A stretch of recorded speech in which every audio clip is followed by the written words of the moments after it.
This has been a season that's been quite unusual in the music world because it's seen the comeback of a great many old songs. Right now, the biggest hit in the land is a Harry James record of I'll Get By. Well, the song goes back to 1928, and it took a motion picture recently called A Guy Named Joe to bring this song back as sort of a principal theme. It took Casablanca to bring back As Time Goes By. Well, we thought it might be kind of interesting to those of you who follow modern music on record to see what record was the very first record of this great song written back in 1928 and who the performer was.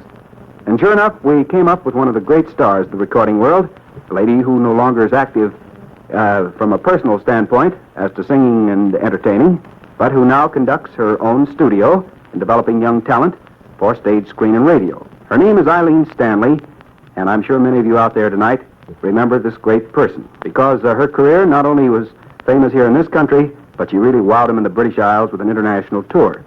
She was one of the stars of the Schubert shows, starring alongside of Phil Baker and Ted Healy and James Barton, Jack Pearl, and all the rest. She was one of the biggest recording stars in the early days of records and recorded for 14 different companies. As a matter of fact, she was right at the top when Roy Turk and Fred Allard, who wrote this song, came to her and asked her, would she please record it? So let's go back to 1928 tonight, and on stage comes Miss Aileen Stanley, and I'll Get By.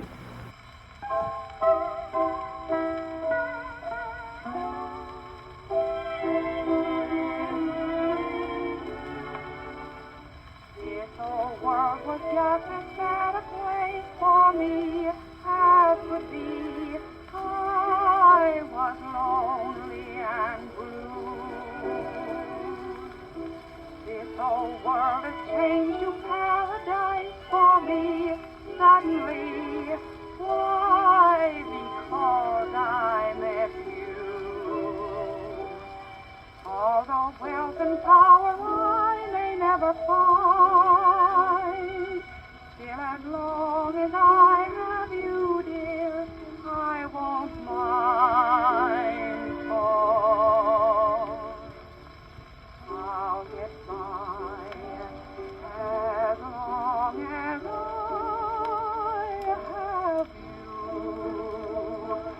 Though there'll be rain and darkness too, I'll not complain, I'll laugh it through.